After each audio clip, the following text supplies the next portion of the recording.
The early morning chill settled like a ghost across the razor-wired rooftops of Rockridge Correctional Facility, nestled deep in the pines of rural Arkansas. It was the kind of silence that prisons are known for before dawn, heavy, muffled, watchful. The time was 5:47 a.m. when that silence was shattered by a scream so raw, so full of terror, it froze the blood of every woman locked behind concrete and steel.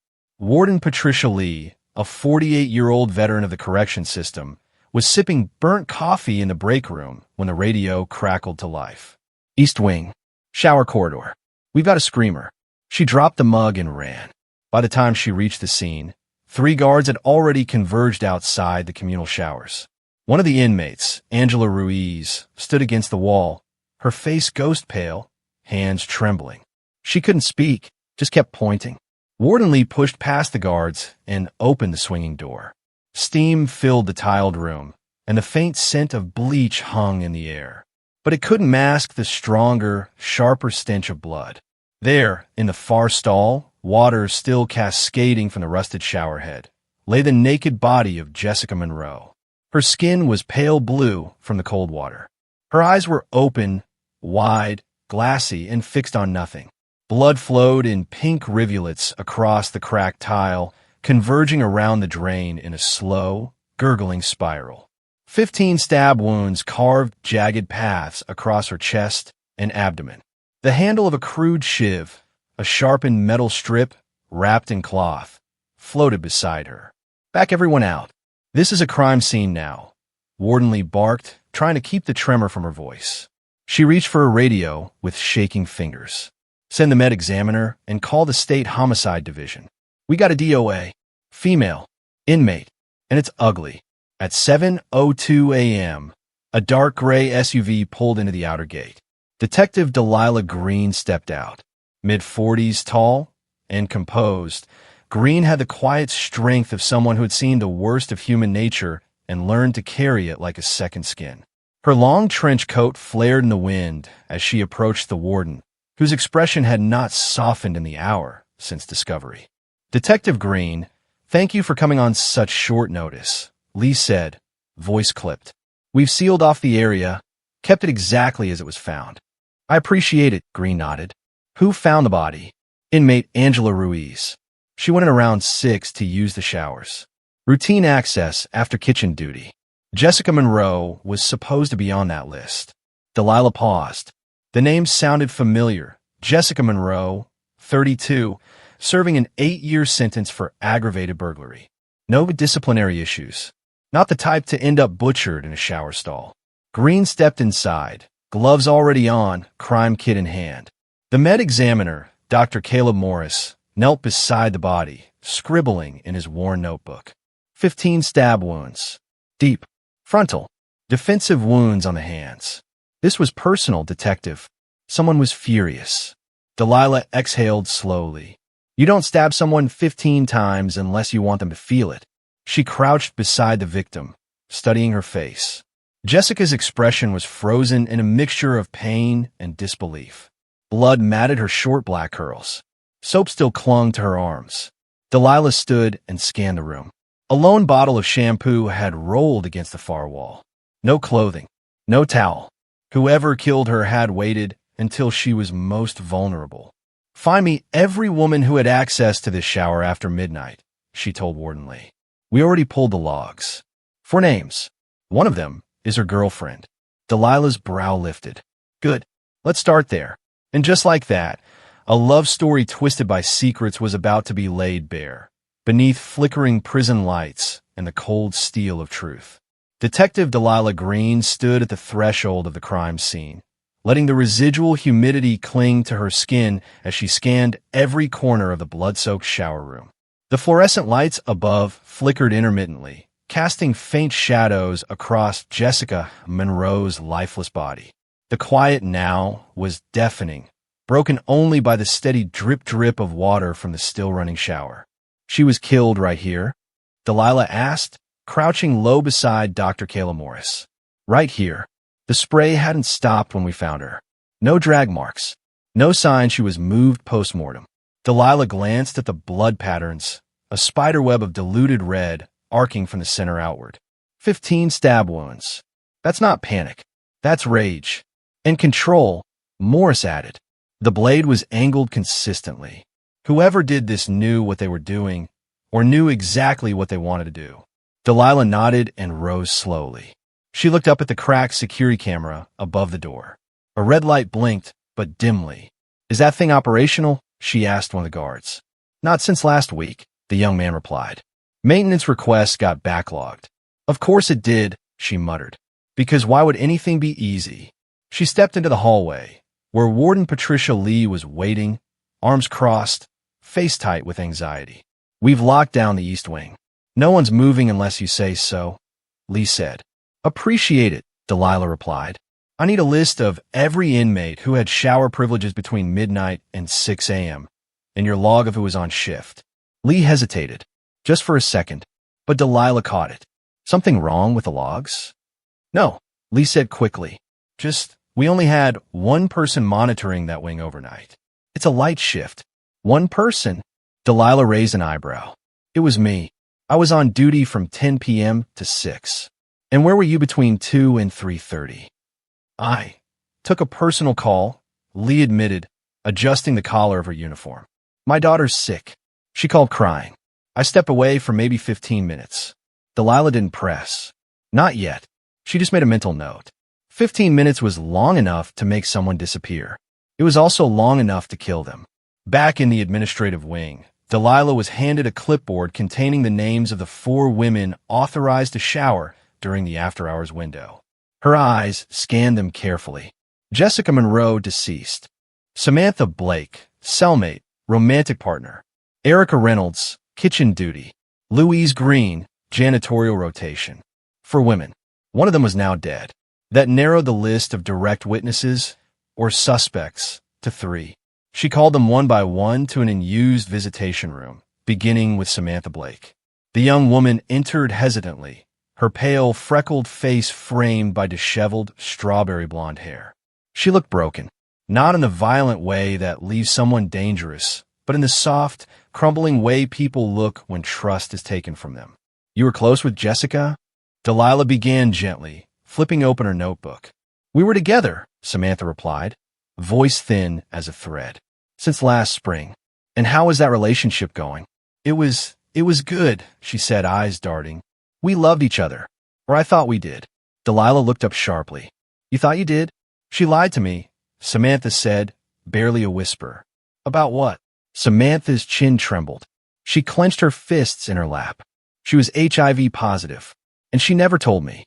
I found out from Nurse Thompson 4 days ago, by accident. Jessica never said a damn word. Delilah leaned forward slowly. Did you confront her? Yes. That same night. In the laundry room. I screamed at her. She tried to say she was scared, that she didn't mean to hurt me. I didn't believe her. Did it get physical? No. I walked away. I swear. Delilah paused. She didn't detect deceit in the girl's voice. But pain? Absolutely. Raw, boiling pain. A pain that could grow claws in the dark. And where were you between 2 and 4 a.m. last night? In my cell. I couldn't sleep. I was reading. Riley, my bunkmate, she was there too. Ask her. Delilah wrote the name.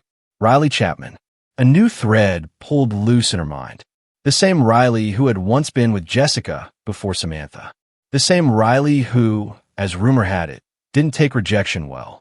We will, Delilah said. Thanks for your honesty. As Samantha was escorted back to her cell, Delilah remained seated, eyes fixed on the wall ahead. Behind bars, love could be real, but it could also be lethal, and Jessica Monroe's heart may not have been the only one shattered.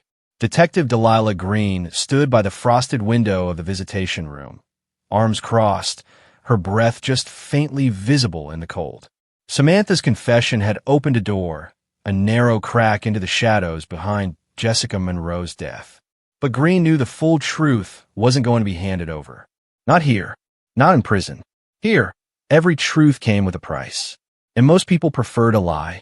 She reviewed her notes. Jessica had 2 women tied to her. One dead in a pool of blood. One wounded by betrayal. And the third? Riley Chapman, the one who might have loved Jessica first and lost her as someone new. Green ordered Chapman to be brought in. The guards brought her in slowly. Riley Chapman didn't walk like a victim.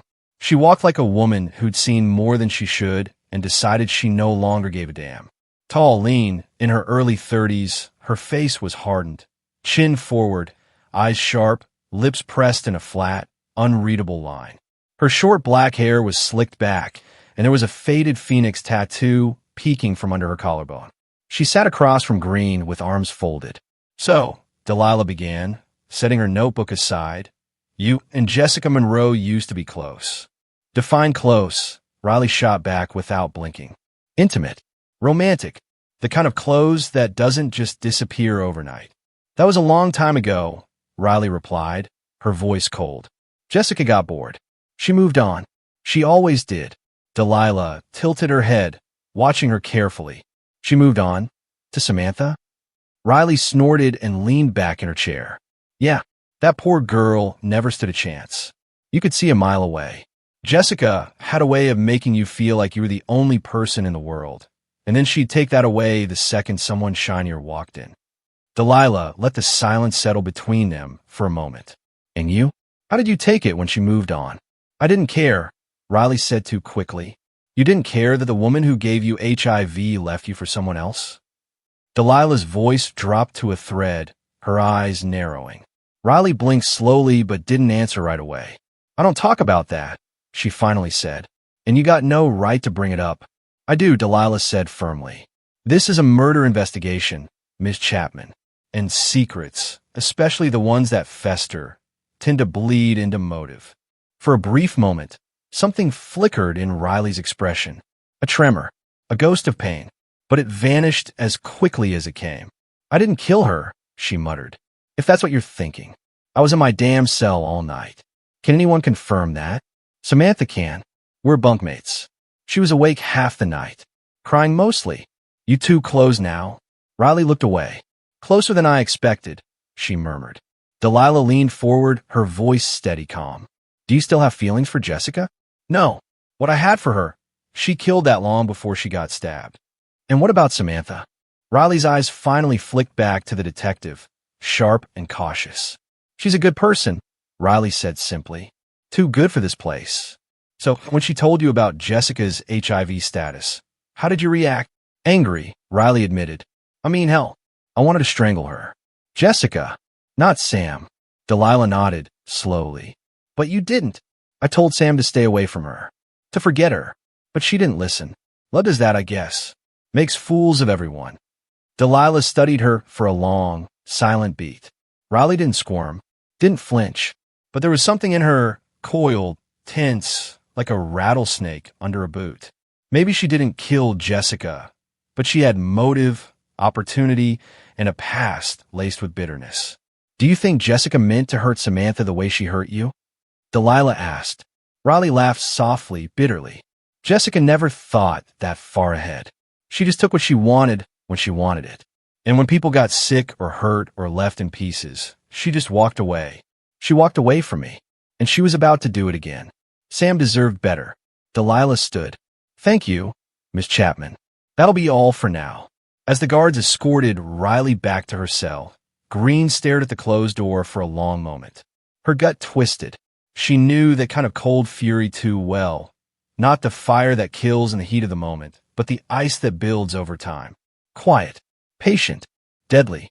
She turned to her notes again. Something didn't sit right. Everyone around Jessica had a reason to want her gone, but someone had taken it one step further. And somewhere inside Rockridge, that someone was still breathing easy, believing they had fooled everyone. But not Detective Delilah Green.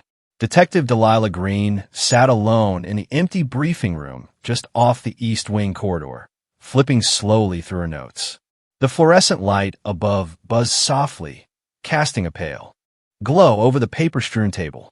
Her instincts had never failed her in 20 years, and they weren't failing her now.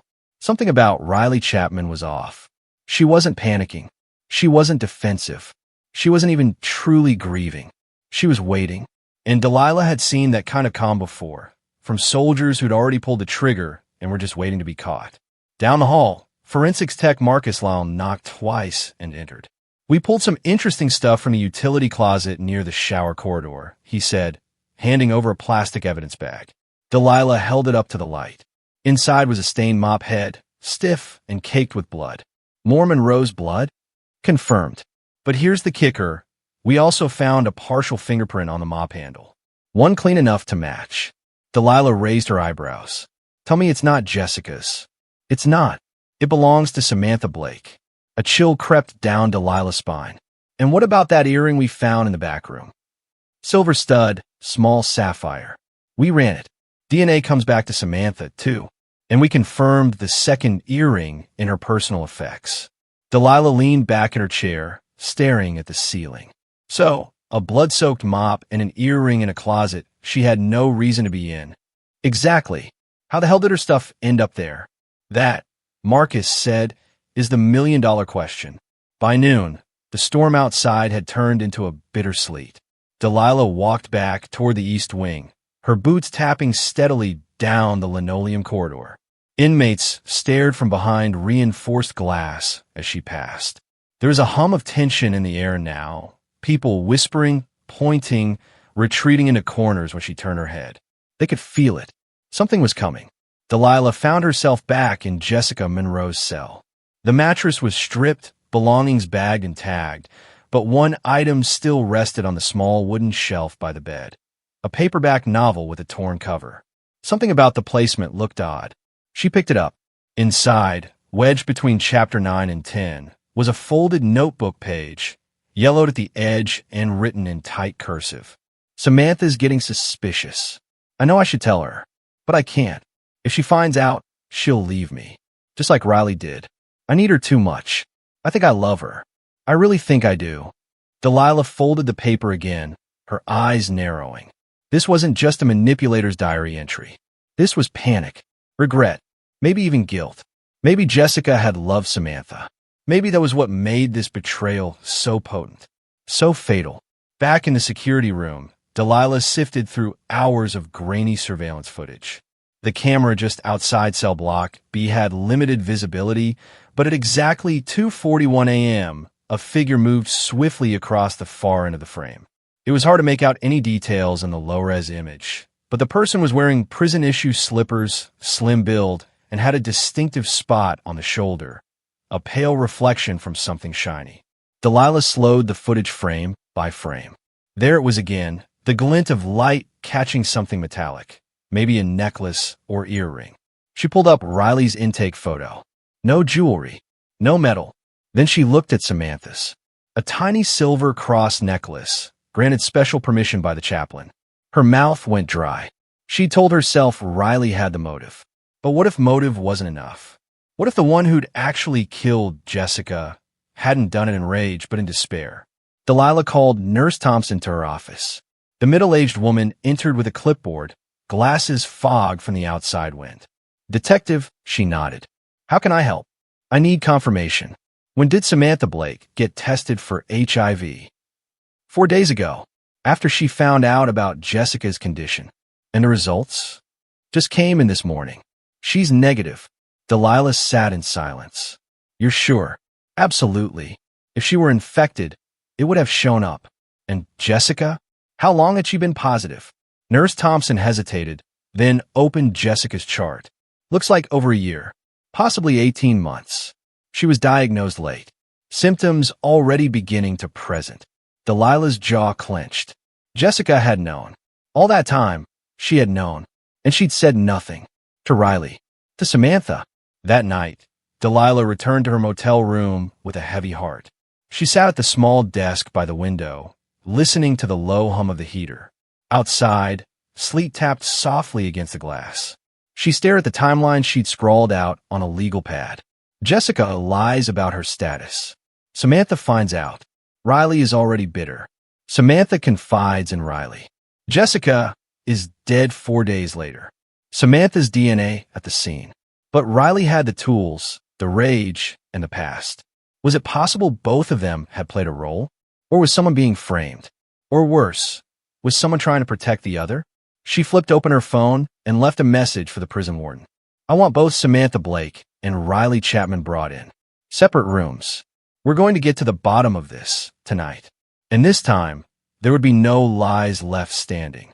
The cold fluorescent lights flickered overhead as Detective Delilah Green entered interrogation room A. The air was still, sterile. On the other side of the metal table sat Samantha Blake, arms wrapped around herself like armor. Her red eyes darted up when Delilah stepped in. Delilah sat, slowly. No notebook, no tape recorder, just two women and the weight of a dead truth hanging between them. Samantha, Delilah began gently, we've got a problem. Samantha didn't speak. Your earring was found in the utility closet near the showers. Your fingerprints were on a blood-soaked mop. That puts you at the scene. Samantha's lips parted. Her voice was hoarse. I didn't kill her. Then tell me what happened. Samantha stared at her hands, then finally looked up, the walls in her expression cracking. I confronted her. After I found out. Not that night. The next day, she tried to lie again. Said the nurse was mistaken. Said she was going to tell me soon. Her breath caught. She swallowed hard. I yelled. I pushed her. But I didn't. I couldn't. Why was your earring in that closet? It must have fallen when I was helping clean. I do janitorial once a week. Delilah leaned forward. That mop, someone tried to use it to clean up blood. Jessica's blood. Not normal janitorial work, Sam. Tears spilled freely now, silent and hot down her cheeks. I swear I didn't do it. But Riley, she knew. I told her everything. I think she snapped. Delilah watched her closely. Are you saying Riley killed Jessica? Samantha nodded slowly. She said Jessica destroyed her, that she wouldn't let it happen again. 10 minutes later, across the hall in interrogation room B, Delilah sat across from Riley Chapman once again. This time, there was no deflection in Riley's eyes, just a slow burn. She knew why she was here. Delilah set down the evidence bag. Inside, the bloodstained shiv recovered from the ventilation shaft. We found it, Riley. Your fingerprints are on the handle. Silence. We also have you on camera. Grainy. Yes, but the silver flash on your shoulder matches your tattoo. You left your cell the night of the murder. You came back 42 minutes later. Riley exhaled slowly, the first sign of emotion cracking her steel composure. She was laughing, she said. Delilah blinked. Jessica. Riley nodded. Her voice was low, like she was confessing to God, not a detective. When I told her Samantha knew, when I said she could have infected her too, she laughed. Said it wasn't my business. Said she could do whatever the hell she wanted. She looked down at her hands. I didn't go there to kill her. I swear. But when she said that, something in me broke. I saw what she'd done to me, and what she was about to do to Samantha. So you killed her. Riley nodded, slowly. No drama. No tears. I killed the disease, not the woman. And the mop. Try to clean up. Didn't help much. The earring. She looked puzzled. That wasn't me. I didn't plan anything. Delilah believed her. The rest no longer mattered. Riley Chapman, she said solemnly. You're under arrest for the murder of Jessica Monroe. Riley nodded again. Good, she said. Just tell Samantha. She's safe now. The prison yard at Rockridge Correctional Facility was quiet under the pale Arkansas sun. The sleet had melted into slush, pooling in the cracks of worn concrete. Life had resumed its routine, roll calls, head counts, meal lines, but beneath the surface, everything had changed.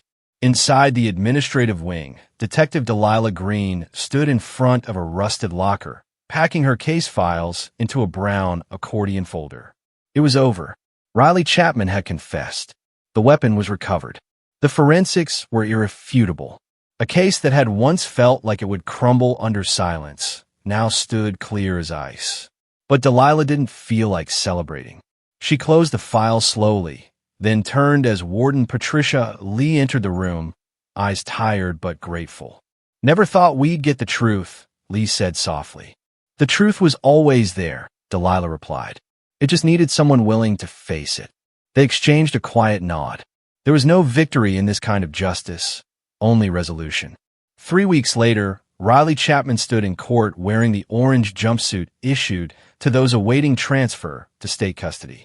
Her shackled hands trembled just once when the judge read her sentence, 25 years to life for second-degree murder. She didn't cry. She didn't argue. She simply nodded, as if the weight of those years were lighter than the one she had already carried inside her chest. As she was led away, she glanced over her shoulder toward the gallery, where Samantha Blake sat, hands folded tightly in her lap, a white church blouse stretched over trembling shoulders. Their eyes met for a moment, and in that moment, Samantha did something unexpected. She nodded, not out of forgiveness, not even out of understanding, but out of acknowledgement of everything they had shared, of everything they had lost. Back at her cell, Samantha stared out through the narrow window at the gray February sky. She'd been cleared of all charges. Her record remained untouched. She was even transferred to a minimum security unit, where she could pursue a GED and get counseling. But peace? That hadn't arrived yet. She still woke in the night from dreams where Jessica was laughing. She still heard Riley's words echoing in her head. I killed the disease, not the woman. Samantha didn't know if that was true. She only knew this. Sometimes, the people who hurt you are the same ones who try to save you. And sometimes, they do both in the same breath. Detective Delilah Green drove out of the prison gates under a slate-colored sky. Her case folder lay closed on the passenger seat beside her, but the story refused to stay inside it. She kept thinking about the triangle that had ended in blood, the way love, betrayal, and survival had all blurred into a single, tragic act. She turned on the radio, but couldn't focus on the music. Instead, she let the road stretch out before her, long and empty. She'd solved the case, but she hadn't solved the people. As the miles slipped by behind her, she whispered to herself, almost like a prayer. Some truths don't bring peace. They just stop the bleeding. 6 months later, the heat of summer had returned to Arkansas. Cicadas droned in the trees like distant sirens, and the gravel roads baked beneath a harsh sun. Life inside Rockridge Correctional Facility moved on, slow, rhythmic, like the ticking of a clock in a room no one could leave. But some wounds didn't heal with time. Some kept bleeding, quietly, invisibly. Samantha Blake now worked in the prison library 3 mornings a week. It was the only place she could breathe. Between the soft rustling of pages and the whisper of turning paper, she found a stillness she hadn't known she needed. But her eyes often drifted to the shelves Jessica used to organize. Sometimes Samantha swore she could still smell her, the hint of lavender soap, the trace of coconut oil in her hair. Memory was cruel that way. It didn't fade, it just changed shape. Riley's absence was louder than expected. The cell she once occupied beside Samantha now held a quiet, older woman who said little and smiled even less. Samantha often thought about that final look Riley gave her in court. That small, tired nod. It haunted her, because it wasn't defiant. It wasn't ashamed. It was human. She did a terrible thing, Samantha told the prison counselor one afternoon. But she did it because I was too afraid to walk away. I let Jessica keep lying to me, even when I knew. Riley didn't. The counselor just listened. There were no easy answers in places like this. Up north, in a correctional facility near Little Rock, Riley Chapman now spent her days in Unit 7, high-security housing for female inmates with long-term sentences. She refused visitors. She declined phone privileges. She worked alone in the kitchen, chopping onions with surgical precision. No one dared ask about the case. But the guards knew. Everyone knew. The woman who killed Jessica Monroe was neither hated nor feared. She was understood, not celebrated, not pitted, just understood. One night, after lights out, her cellmate broke the silence. You ever think about her? The one you killed? Riley didn't answer for a long time. Then softly, almost like an exhale. Every night. But not her face. Then what? Her voice, Riley murmured. Right before she died, she laughed. The room fell quiet again. Meanwhile, back in Littlefield, a quiet town 2 hours east of Rockridge, Detective Delilah Green sat at her kitchen table, sipping black coffee. The radio buzzed softly in the background, static between country stations. She was off duty now, semi-retired, had finally let herself paint the spare room. Bought a dog, even planted tomatoes. But the Monroe case still lingered, filed away not just in her department's records, but in her conscience. There were cases that followed you long after the ink dried. On the fridge was a yellowing, sticky note that read, You don't solve people. You just listen long enough to hear what broke them. Delilah had written it after Riley's confession, and she read it every morning. Then, one hot August afternoon, a letter arrived. No return address. The handwriting was plain, but unmistakably deliberate. She opened it. Inside was a single sheet of lined paper. Detective Green, I know what I did can't be undone. I'm not asking for forgiveness, but I thought you should know. Samantha wrote me, just once, said she hopes I find peace one day. I didn't know what peace was until I read that. I'm still not sure I deserve it, but I'm trying. R.C. Delilah folded the letter slowly and tucked it inside her desk drawer. She said nothing, just sat there for a long while, listening to the wind chime on the porch and the faint bark of the neighbor's dog. Some endings were neat. Most weren't, but this one at least was honest. And that was enough. 3 years passed. The world kept spinning, and life outside Rockridge Correctional Facility moved on. Forgotten elections, new headlines, shifting weather. But inside those walls, time crawled like molasses, thick and slow, sticking to everyone it touched. And yet, even in the slowest corners of time, people changed. Riley Chapman now wore her time like a uniform. Quiet, unflinching, routine. She no longer marked the days on her cell wall. What was the point? Time didn't mean what it once did. There was only now, and now was spent serving breakfast trays, folding laundry, or reading paperback novels left behind by women who came and went like fog. But what surprised Riley most was how the anger had faded. Not overnight, not all at once. It leaked out of her slowly, like steam from a cracked pipe. She no longer woke up with Jessica's laugh in her ears. No longer flinched when she passed by the same brand of shampoo Jessica used to wear. No longer dreamed of that night in the shower, of steel and blood and the sound of rushing water. Instead, she thought of Samantha, of the letter, of the sentence scrawled in blue pen that changed her life more than any courtroom ever could. I hope you find peace one day.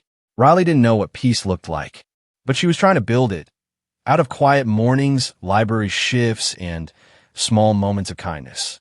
One Wednesday, a new inmate named Lila Mendoza, just 22 and shaking with fear, dropped her tray in the dining hall. Riley had bent down, picked up the scattered food, and said nothing. She didn't need to say anything.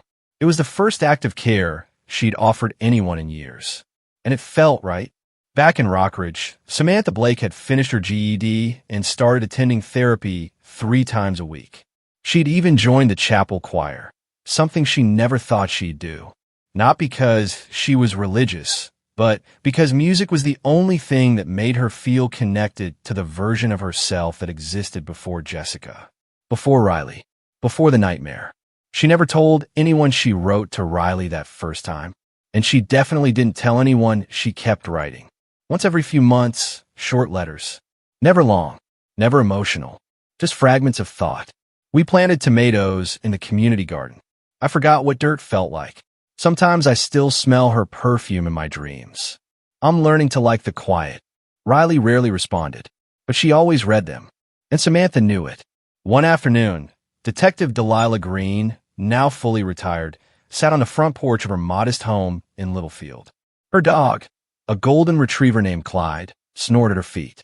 The garden was blooming, tomatoes, cucumbers, wild lavender. She was proud of that. A small envelope sat in her lap. No return address, but she recognized the handwriting immediately. Inside was a folded note and a faded photograph. Delilah unfolded it with steady hands. The photo was grainy, clearly taken from inside the prison courtyard. 2 women stood side by side in the garden plot. One taller, lean, in an orange jumpsuit. The other shorter, softer, in blue, minimum security colors. They were smiling, just faintly, but it was real. And the note beneath said, "We're not broken anymore. Just rebuilding one seed at a time." S.N.R. Delilah sat back in her chair, exhaling slowly, the corner of her mouth lifting into a tired smile. She'd spent her life solving crimes. But this was rare. 2 people clawing their way back from ruin. Not toward forgiveness, not even toward justice, but toward humanity. A few weeks later, inside the Rockridge visitation room, Samantha sat nervously at the table. Across from her, Riley was escorted in. They hadn't seen each other face to face in 2 years. When Riley sat down, neither spoke at first. Just silence. Just air. Just memory. Then Samantha said softly, "You look healthier." Riley smirked faintly. "You look less haunted." They both laughed. It wasn't loud. It wasn't forced. It just was. They talked for 20 minutes. About books. About the new counselor. About how one of the guards adopted a stray cat that kept sneaking in under the fence. Before the visit ended, Samantha leaned in and asked, "Do you think we'll ever really move on from her?" Riley stared at the scratched table surface, then met Samantha's eyes. "No," she said, "but maybe we'll grow around her." Outside, in the dusty courtyard, 2 tomato vines wrapped quietly around a wooden post. The fruit hadn't ripened yet, but would, eventually. By the time autumn rolled across the Arkansas hills, the tomato vines in the prison garden had begun to wither. Dry leaves curled around the wooden trellises, and the air had taken on that crisp, honest scent that only came when summer finally gave up its grip. But in Garden Plot 3, beneath the skeleton branches, 2 new saplings stood in neat, hand-dug soil, dogwood trees, donated by a local church program. They wouldn't bloom for another spring. But Samantha and Riley had planted them anyway. It started with a shared work detail, then another, then a quiet lunch at opposite ends of the same table. Neither of them spoke of Jessica Monroe anymore. Not directly, but her shadow still lingered in the spaces between their words. Instead, they spoke of small things. Books they liked, songs they missed, dreams they still dare to have, quietly, cautiously. One day, as they sat side by side, stringing green beans for kitchen duty, Samantha asked, "Do you regret it?" Riley didn't answer right away. She wiped her hands on a towel, then met Samantha's eyes. "Every day," she said. And also, not at all. That was the most honest thing either of them had said in months. Samantha nodded. She understood, because she, too, carried contradiction inside her, a mix of grief, guilt, and strange, stubborn gratitude. That evening, back in her minimum security dorm, Samantha took out her journal and wrote a single sentence. "Some people save you in the worst possible way." She didn't name Riley. She didn't have to. Elsewhere, Detective Delilah Green received a package in the mail. No letter this time, just a small mason jar filled with dried lavender and a Polaroid tucked inside. In the photo, 2 women stood near a sapling, arms just barely touching, smiles faint but present. In the corner, scribbled in black ink, "Dogwoods take time, but they bloom beautifully when they do." Delilah placed the photo on her mantle, next to her badge, now encased in a small glass frame. She had solved hundreds of cases, but none stayed with her like this one. Because this wasn't just about crime. It was about cost and healing, and the painful kind of love that didn't end with kisses or courtrooms, but with time, dirt, and 2 women choosing again and again not to be broken. 1 year later, the dogwoods bloomed. Pale pink, quiet, undeniably alive. And beneath them, 2 women knelt in the soil, sleeves rolled up, laughing softly at nothing in particular. Not as victims, not as criminals, just as people, still growing.